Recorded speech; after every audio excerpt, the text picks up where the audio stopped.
Bueno, muchachos, buenos días nuevamente para todos los estudiantes del grado 11. Mi nombre es Cristian Jiménez, docente de Ciencias Naturales Física, y el día de hoy pues vamos a empezar con un nuevo tema relacionado con la dirección de las magnitudes, es decir, con los vectores. Nosotros hemos trabajado la cinemática que estudia el movimiento y a nosotros no nos interesa qué es lo que produce el movimiento, solamente sabemos que el cuerpo se mueve. Cuando hablo de cuerpo me refiero a una bicicleta, una patineta, un ciclista, un avión, un carro, una persona, etcétera.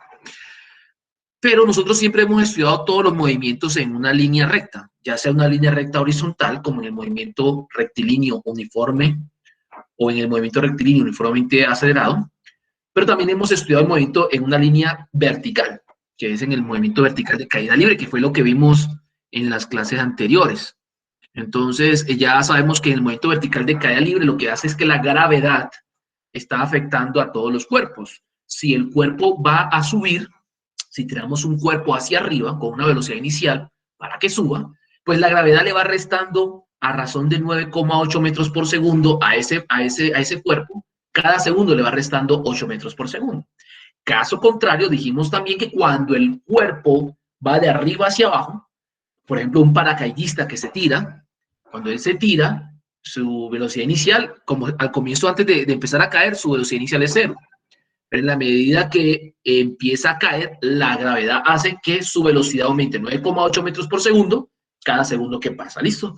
Pero ahora hay un nuevo movimiento que vamos a estudiar más adelante y qué pena que de pronto pueda ser un poco rápido la cosa, porque es que estamos tratando de avanzar lo más posible con el fin de abarcar un poco más de temas. Pero si usted en algún momento ve que tiene alguna duda relacionada con el tema, no importa, interrumpa la clase y pregunte, que la gracia es que resolvamos dudas e inquietudes y seguramente el día de mañana haremos alguna actividad, pero no es seguro.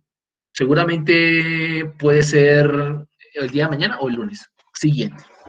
Bueno, entonces como vamos a tratar ahora un nuevo tema, más adelante un nuevo movimiento que se llama el movimiento de proyectiles, que es un movimiento en el plano o un movimiento en dos direcciones, porque cuando usted tira de pronto, digamos, un balón de fútbol no solamente avanza hacia adelante, sino que mientras avanzas, por ejemplo, cuando va a sacar un arquero, cuando le pega duro al balón, ese balón no solamente sube, sino que también avanza, o sea que él va hacia adelante y hacia arriba al tiempo, y llega un momento en que ya no sube más, sino que empieza a bajar, pero sigue avanzando, pero ahora va bajando. Entonces, ese movimiento que vamos a estudiar más adelante se llama el movimiento de proyectiles y es un movimiento en dos dimensiones, es un movimiento que combina los movimientos que hemos trabajado hasta el día de hoy. Realmente se combinan dos tipos de movimiento, que es un movimiento vertical de caída libre, por así decirlo, y un movimiento rectilíneo uniforme de manera horizontal. Pero bueno, eso será tema de ese momento, pero para eso tenemos que ver antes un tema que se llaman los vectores. Y para eso les voy a compartir la pantalla. Voy a tratar de hacerlo rápido acá.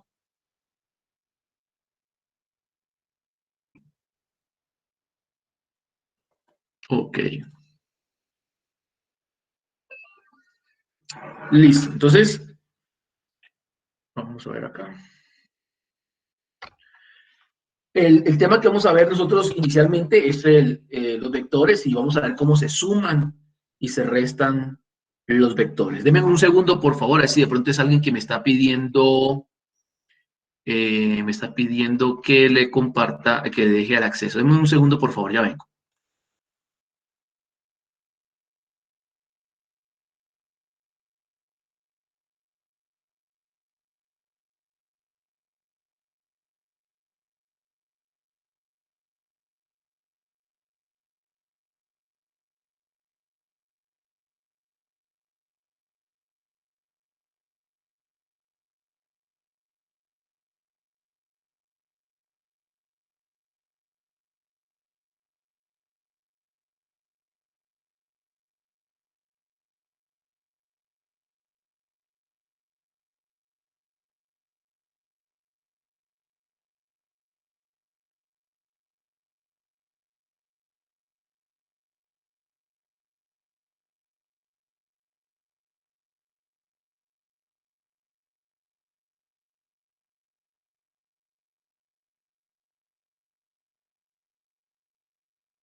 Bueno, listo. Entonces, ahora sí. Entonces, estamos acá. Vamos a compartir la pantalla. Listo. Entonces,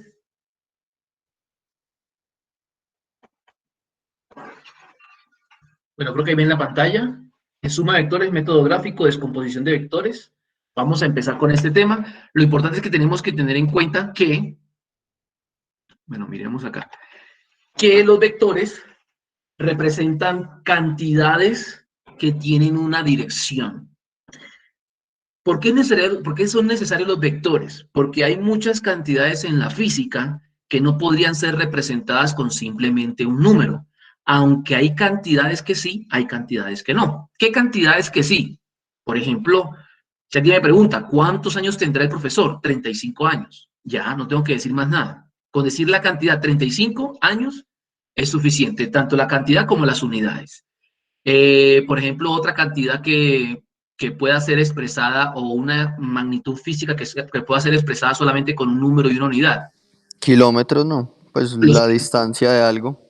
mm, sí y no. Ya te explico por qué no. Pero sí es un buen ejemplo, Manuel. Muchas gracias. Pero, por ejemplo, el peso de una persona. Que digan, ¿cuánto pesas? No, yo peso 80 kilos. Ya. Ya, o sea, digo 80 kilos y ya las personas entienden más o menos, uy, no, entonces el profe está gordo. Ya no, o sea, ya se hacen una idea de lo que está pasando. Pero hay cantidades que necesitan perdón, hay magnitudes físicas que necesitan de una cantidad y una dirección. Por ejemplo, ¿cuál es la velocidad de un automóvil? Alguien me llama y me dice, profesor, ¿usted dónde está? Yo no voy en el carro, voy manejando a toda velocidad. Bueno, ¿y hacia dónde se dirige? Y yo digo, no, voy a 80 kilómetros por hora. Eso no es suficiente, porque yo puedo ir a 80 kilómetros por hora desde el colegio hacia la ceja, o puedo ir 80 kilómetros por hora desde el colegio hacia el Carmen, o puedo ir a 80 kilómetros por hora desde el colegio hacia Río Negro. Y aunque en las tres ocasiones, o los tres ejemplos que les acabo de colocar, en los tres ejemplos la velocidad o la rapidez es 80 kilómetros por hora, en un ejemplo iba hacia la ceja, en otro ejemplo iba hacia el Carmen y en otro ejemplo iba hacia Río Negro. Entonces hay cantidades o magnitudes físicas que no solamente pueden ser representadas con una cantidad y una unidad, sino que también necesitan una dirección. Cuando un avión despega y el piloto está hablando con la torre de control, le tiene que determinar el rumbo hacia donde se dirige el avión. No solamente tiene que decirle, no, voy a una velocidad de 500 kilómetros por hora. Voy con una velocidad de 500 kilómetros por hora, rumbo noroeste, tantos grados, y le está dando no solamente la cantidad o la magnitud de la velocidad, sino la dirección a la cual se está dirigiendo. Porque no es lo mismo tener 500 kilómetros por hora hacia Latinoamérica a ir en un avión a 500 kilómetros por hora hacia Europa. Vuelvo y repito, hay magnitudes físicas en la física que necesitan, hay cantidades físicas, magnitudes físicas que necesitan una magnitud, un valor, perdón, y una dirección. ¿Cuál otro, por ejemplo, podríamos ver? La fuerza. No es lo mismo aplicar yo una fuerza para levantar un objeto que para tirarlo. Y aunque pueda aplicar la misma intensidad de fuerza, realmente estarán ocurriendo fenómenos completamente diferentes. Entonces, esa es la razón principal por la cual se requieren de los vectores, porque los vectores son magnitudes físicas que no solamente tienen un valor determinado, sino que también tienen una dirección. Y de ahora en adelante, ahí vamos a encontrarnos con que la dirección de las magnitudes físicas determinan el comportamiento de los fenómenos que vamos a estudiar. Pero bueno, antes de meternos en la parte física, nos toca meternos en la parte matemática y ver matemáticamente qué representa un vector, porque muchas veces vamos a tener que sumar velocidades como vector. Entonces tenemos que aprender cómo es la suma de los vectores y entender que la suma de los vectores tiene dos metodologías, una metodología o un método gráfico y un método analítico, y que nosotros vamos a utilizar tanto el uno como el otro para poder analizar los problemas que vamos a ver en el siguiente tema como en el resto del año. Entonces, lo que vamos a ver a continuación es algo matemático, pero que tiene una amplia aplicación en la física. Entonces yo vamos a hacer, los invito a hacer un pequeño paréntesis, trataré de demorarme lo menos posible con el fin de que esto quede claro, pero que podamos avanzar de manera ágil. Entonces, muchas veces en los problemas de física nos vamos a encontrar con la suma de vectores. Entonces vamos a ver cómo es el método de la suma de vectores. Ya sabemos que un vector es una cantidad física que tiene una dirección. ¿Hacia dónde va? Hacia arriba, hacia abajo, hacia el frente, hacia el norte, hacia el noroeste, a 45 grados, etcétera, etcétera. Pero siempre tiene que haber una dirección. Siempre va a haber una dirección. Por ahora vamos a ver el método de la suma de vectores, porque es algo que vamos a utilizar mucho en este tema que viene a continuación. Entonces, el primer método que vamos a explicar es el método del paralelogramo. ¿Qué significa esto? No sé si algunos recuerdan las figuras geométricas en algún caso. Tenemos el rectángulo. Un rectángulo es una figura de 4 lados donde 2 lados siempre serán iguales. En este caso, los lados que son iguales son estos dos de acá en longitud y estos dos también son iguales en longitud. En un rectángulo, la suma de los ángulos internos es 360 grados. Alguien que por favor me ayude a ver si alguien se acuerda, yo creo que de pronto alguien podría acordarse, ¿cuánto es la suma de los ángulos de un triángulo? 180. Muy bien, felicitaciones a la persona que lo dijo, 180 grados. Si usted, por ejemplo, traza una línea aquí diagonal, ¿sí? Cortará estos ángulos en la mitad, 45 y 45, 90, más 90, 180. Y todos los triángulos, independientemente de cómo sean, sus ángulos internos van a ser 180 grados. Muy bien. Pero cuando hablamos de rectángulo, como esta figura, con el rectángulo que vemos acá en la pantalla, la suma de los ángulos es 360 grados. Tenemos aquí 90, 90, 90 y 90. 9 por 4, 36, 360 grados. Y podríamos ver que un rectángulo son como dos triángulos. Entonces, por ahí también sacamos lógicamente que la suma de los ángulos de un triángulo debe ser 180 grados. Pero ahora vamos a enfrentarnos a una nueva figura que es muy parecida al rectángulo, pero que obviamente es diferente al rectángulo, que se llama el paralelogramo. Paralelogramo, viene de paralelo. ¿Por qué? Porque, por ejemplo, aquí en el rectángulo, esta línea es paralela con esta. Y aquí esta línea es paralela con esta. Dos líneas son paralelas cuando no se juntan y no se tocan. Si yo las extiendo con un lápiz o una regla, nunca se van a tocar. Nunca se van a tocar. Entonces, cuando hablamos de paralelogramo, hablamos de que es una figura cerrada de 4 lados que tiene 2 lados paralelos. Este es paralelo con este y este es paralelo con este. Ya los ángulos no son 90 grados, ¿sí? Pero nuevamente, la suma de los lados internos de un paralelogramo son 360 grados, ¿sí? Aquí son ángulos diferentes a 90. Recuerden que esta figurita de acá indica que son 90 grados. En el paralelogramo son ángulos diferentes a 90 grados. Sin embargo, la suma de los ángulos internos de un paralelogramo también es 360 grados. Bueno, entonces, ¿por qué expliqué esto? Porque ¿cómo se suman vectores?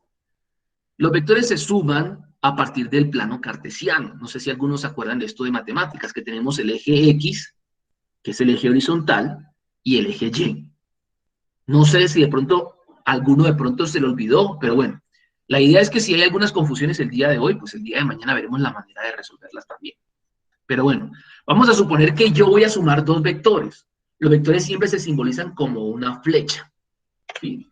Vamos a suponer que tengo aquí un vector A, que es una flecha roja, y un vector B, que es una flecha verde. Entonces, ¿cómo hago para sumar esos vectores? Para sumarlo a través del método gráfico, que es el método que estamos viendo el día de hoy, ¿qué vamos a hacer? Vamos a trasladar esos vectores a un punto en común. Vamos a trasladarlos en un punto en común. Antes de trasladarlos, quiero decirles algo, que seguramente mañana iré con más detenimiento. Esta es la cola del vector, donde inicia, el inicio o cola del vector, porque aquí empieza, del vector B. Y esta es la cabeza o el final del vector B. El vector B está dibujado en color verde. Cuando hablamos de un vector en física o en matemáticas, siempre escribimos una letra mayúscula, como en este caso, que es B mayúscula, con una particularidad adicional. ¿Cuál es esa particularidad? Que encima de la letra mayúscula va una flecha, la cual indica que es un vector. Pero digo, todo eso lo vamos a ver con más detenimiento el día de mañana. Pero en el momento de ahora lo que queremos hacer de manera gráfica y práctica es la suma de estos dos vectores. Es decir, estoy sumando el vector A con el vector B.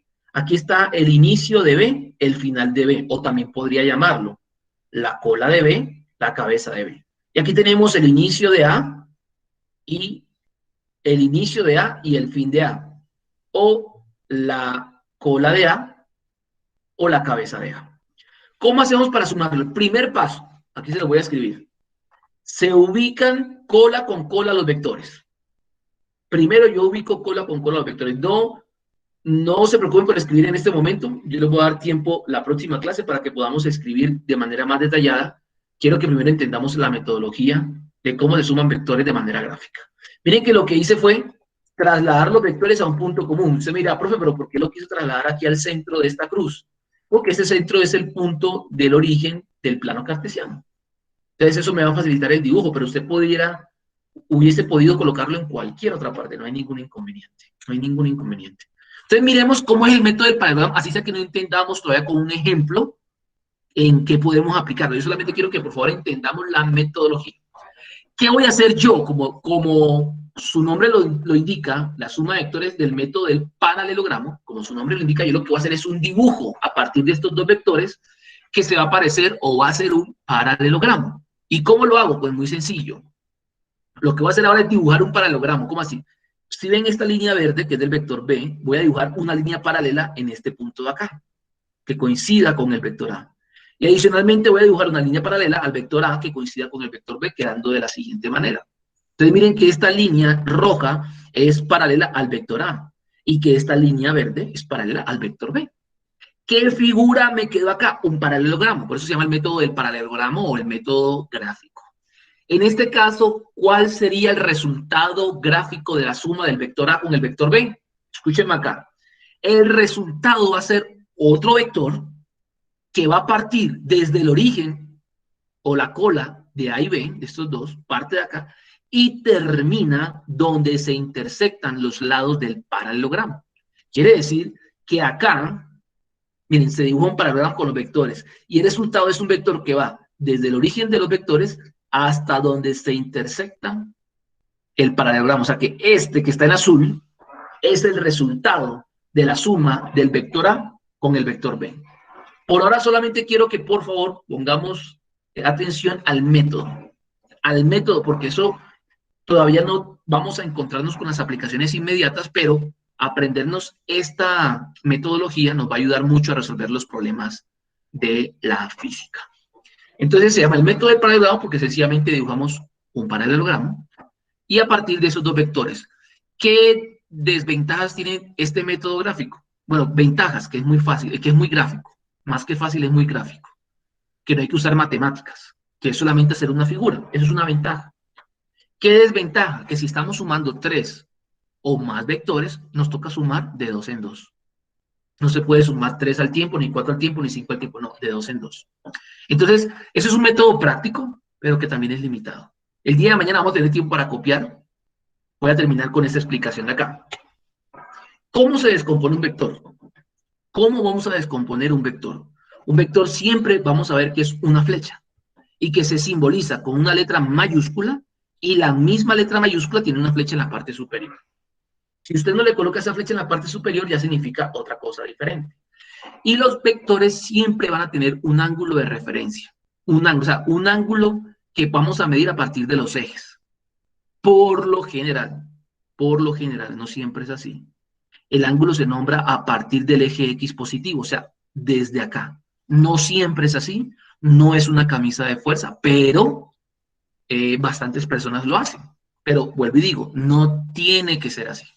Entonces, si nombramos el ángulo a partir de acá, vamos a llamarlo con una letra griega que es la A griega que se llama alfa. ¿Para qué usamos letra griega? Porque si coloco aquí la letra A minúscula, la podría estar confundiendo con la aceleración del movimiento rectilíneo uniformemente variado. Entonces dice acá que alfa es una letra griega que representa el ángulo. A veces usamos alfa, a veces usamos beta, no importa. El asunto es que las letras griegas las estamos utilizando, las vamos a utilizar para denotar, para poder caracterizar los ángulos de un vector. Ahora, a esta distancia que está acá en azul, a la distancia como tal, se le llama magnitud o módulo del vector. Magnitud, tamaño, módulo del vector. ¿Y cómo se simboliza cuando estamos hablando del módulo del vector? Pues sencillamente la letra sin la flecha en la parte superior. Esta letra F sin la flecha en la parte superior lo que me está indicando es que eso habla de la magnitud, de la distancia de ese vector. Y este ángulo de acá me está hablando de la dirección de ese vector. Ahora, vamos a hacer una descomposición de este vector, tanto en el eje X como en el eje y eso vamos a utilizarlo en varias ocasiones en los ejercicios relacionados con el movimiento de proyectiles. Entonces, ¿qué vamos a hacer? Lo que queremos es saber qué tanto de este vector se ve sobre el eje X, qué tanto se ve sobre el eje X y qué tanto se ve sobre el eje Y. Eso es lo que queremos ver. Y esa explicación aún sigue siendo muy abstracta porque es netamente matemática, pero en la medida que en las próximas clases veamos algunos ejemplos, muy seguramente vamos a empezar a tomarle un poco más de sentido a estas temáticas.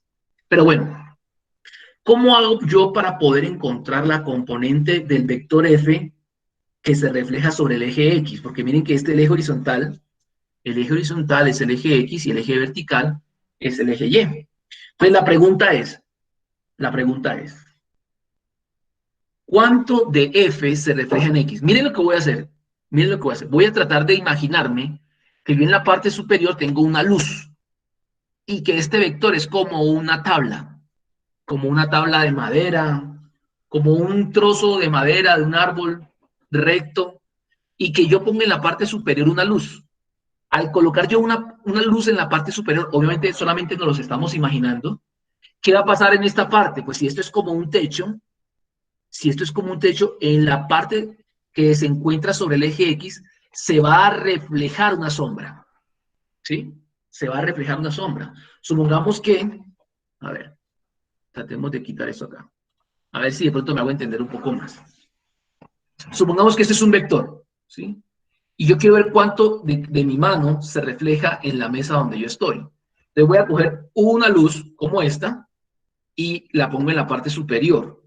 Y en la parte inferior de la mesa se va a reflejar una sombra. Esa es la sombra que estamos dibujando en esa parte de la gráfica que les voy a colocar nuevamente. ¿Sí? Entonces estamos viendo como si esta parte de acá fuera mi mano, por así decirlo. Y yo pongo una luz en la parte superior. Por tal motivo, en la parte inferior sobre el eje X se va a reflejar una sombra. Una sombra. Y esa sombra, por llamarla de alguna manera, es la componente del vector F, porque la luz se colocó sobre el vector F, y como está sobre el eje X, se dice que esto que está en rojo es la componente X de F o F sub X. ¿Por qué? Porque es la sombra del vector F reflejada en X. Por eso se escribe que esta es la componente Fx o F sub X o Fx, que es mejor. ¿Sí? Ahí está la componente en el eje X de este vector.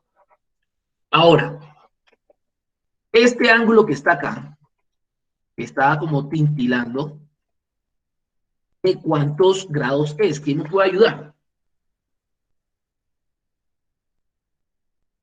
Profe, Ese no es Yo, 90 no. 90. 90 grados. Muy bien. Entonces, este triángulo que se forma en la línea verde, en la línea azul y en la línea roja, ¿qué tipo de triángulo es?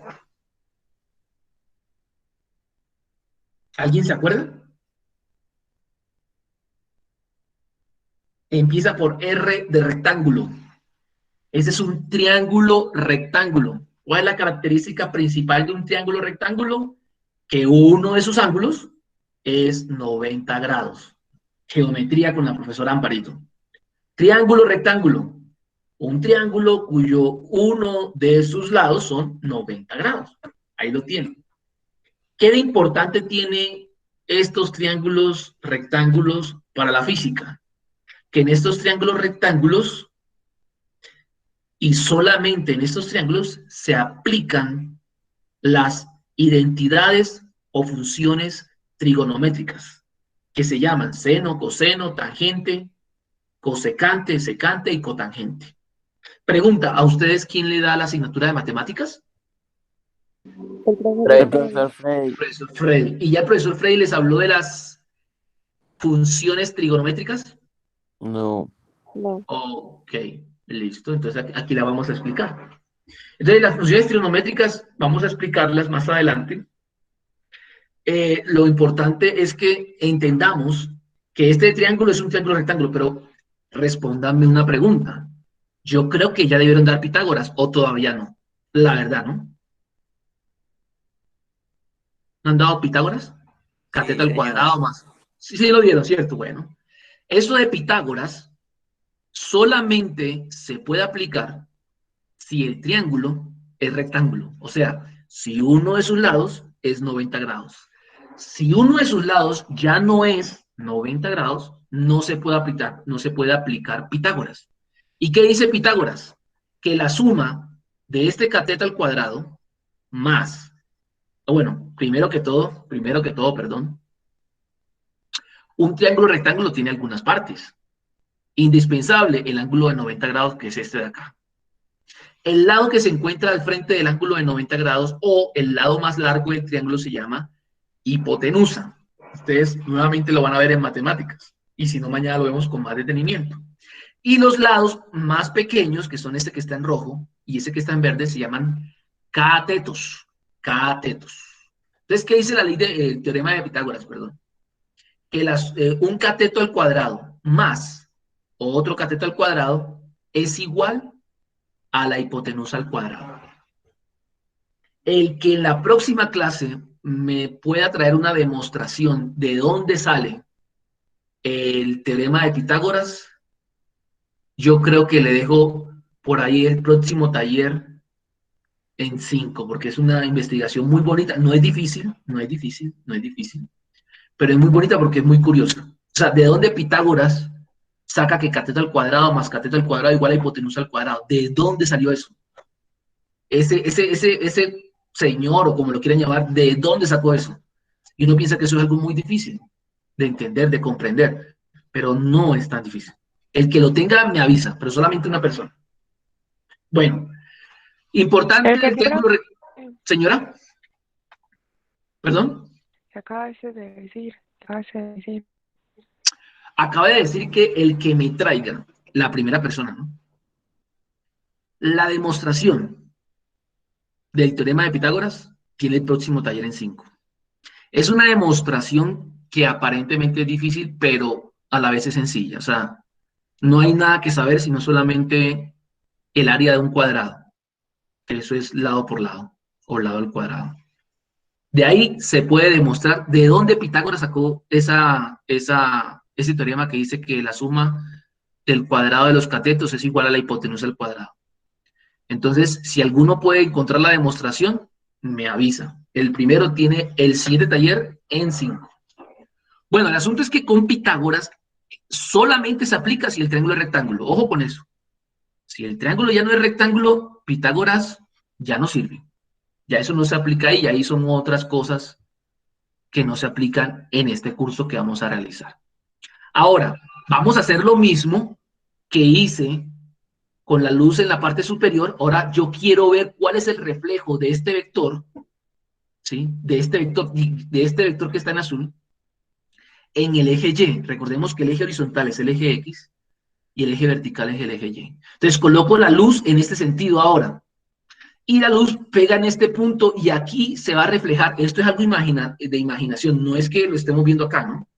Supongo que hay una luz en este punto de acá, en este sentido, que pega sobre esta flecha y aquí se va a reflejar una sombra.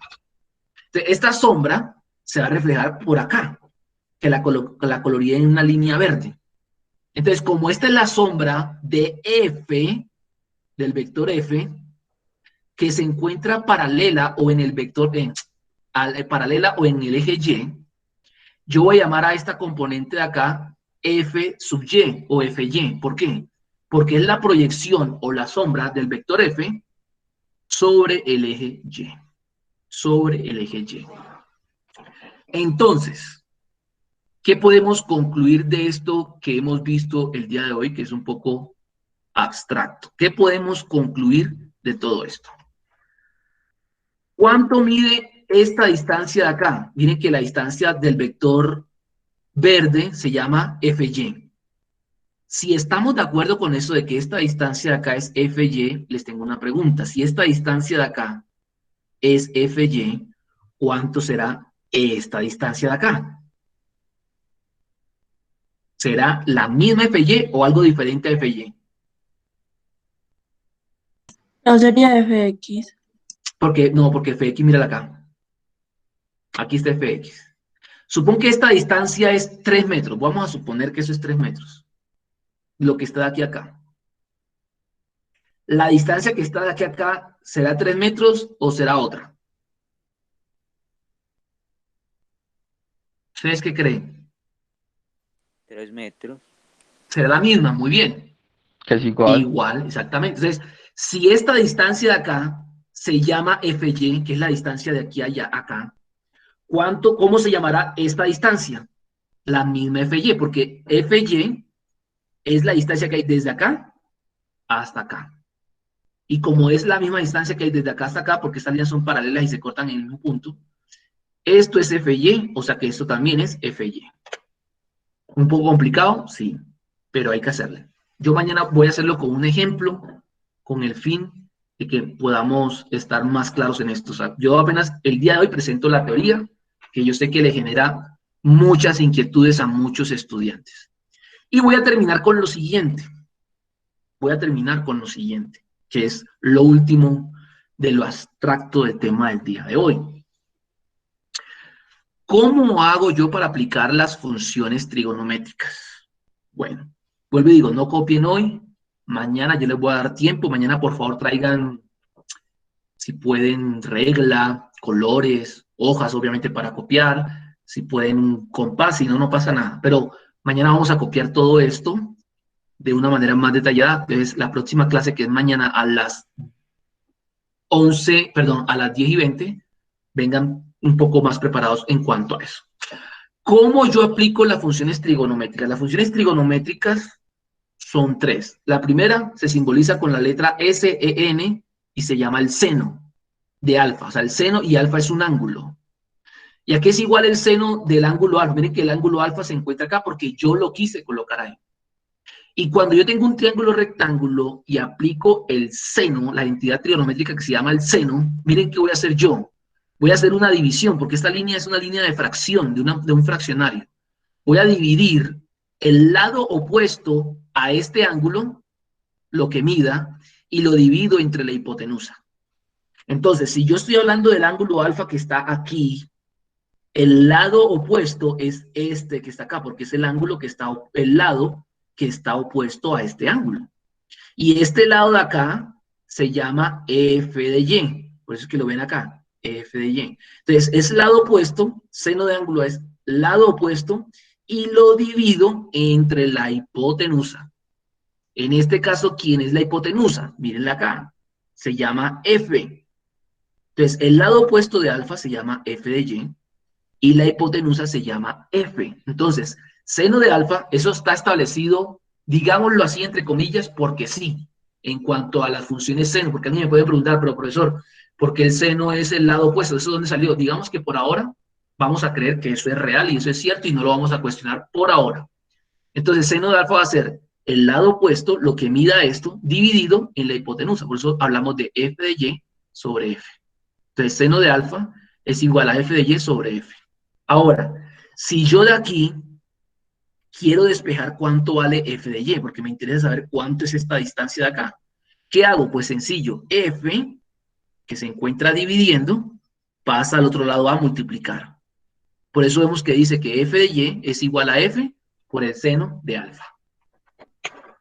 Listo, entonces ya conocimos la fórmula con la que vamos a hallar siempre la componente y de un vector. Es con la función seno. Pero bueno, hay otra función que es la función coseno, que ya viene definida. Esa función viene definida.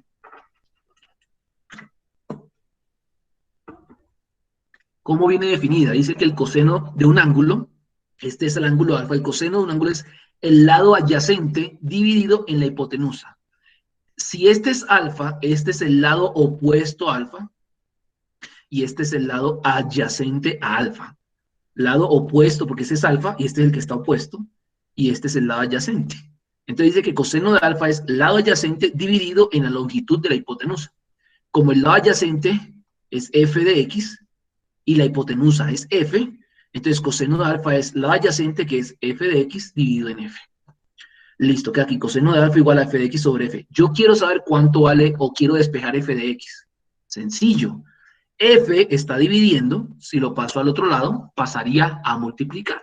Por eso queda que f de x es igual a f coseno de alfa.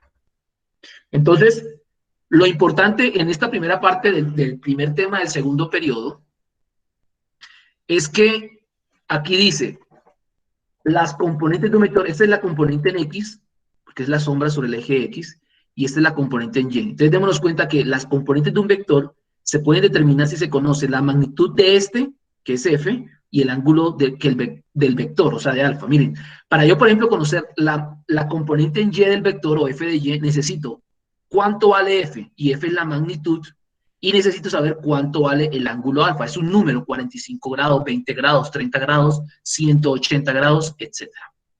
Por ejemplo, también con f de x. ¿Cómo hago para determinar f de x? Es igual a f, que es la magnitud del vector, por el coseno de alfa, y alfa es el ángulo del vector. Ahora, el día de mañana, para no enredarnos y dejarla hasta ahí, vamos a ver cómo vamos a encontrar cuánto vale f si conocemos las componentes. Y hacemos un ejemplo para poder empezar a despejar dudas que no dudo que ustedes tengan. Pero vamos a dejarla hasta ahí, porque tengo una reunión con el señor rector, ahorita más adelante. Solamente les quise presentar este tema. Quiero que por favor el día de mañana, como les dije, traigan donde anotar. Nos necesitamos concentrar bastante como estamos el día de hoy, porque ese es un tema muy abstracto, y solamente al pasar del tiempo, cuando realicemos algunos ejercicios, vamos a tener claridad. Entonces, no sé si alguien tiene algún comentario, alguna duda, que yo sé que hay, pero bueno, de pronto hoy no es el día para las dudas, pero no sé si alguien tiene algún comentario acerca del tema, o, bueno, este es el tema. No, profe, pues ya como usted dice, ya mañana entonces meterle como la ficha, pues la próxima clase meterle la ficha a la clase ya con explicación y todo. Sí, más que con explicado, con un ejercicio numérico que lo hace Eso, un poco con más ejercicios, eso. un ejercicio numérico que lo hace más sencillo. La idea de hoy, de la clase, es que vamos, para que conozcan cuál es el nuevo tema que vamos a estudiar. La idea hoy es que lo conocieran, lo vieran. Lo más seguro es que tienen muchas dudas, pero la idea va a ser que el día de mañana, en lo posible, y si no la próxima semana, vamos haciendo ejercicios para entenderlo. Vuelvo y repito, el que traiga la demostración, la primera persona, de dónde sale el teorema de Pitágoras. Ese teorema es famosísimo. Usted apenas lo está conociendo, pero eso es algo muy famoso a nivel mundial. De hecho, una vez le hicieron una entrevista a uno de los que iba a ser candidato presidencial, que se llama Fajardo, y le preguntaron a él que cuál era la fórmula más famosa a nivel mundial que él conociera, y lo que dio fue la fórmula o el teorema de Pitágoras. Entonces es algo que todo el mundo conoce, pero la gran mayoría no sabe de dónde sale esa ecuación, de dónde sale esa fórmula. Y pareciera que es difícil, pero créanme que no. Y si alguien tiene alguna duda, me pregunta y lo resolvemos. Pero el primero que lo halle, el próximo taller, lo tienen 5. ¿Listo? Entonces, muchachos, me toca dejarles unas 9:45. Voy a dejar de grabar. Muchísimas gracias por estar hoy acá conmigo, por acompañarme.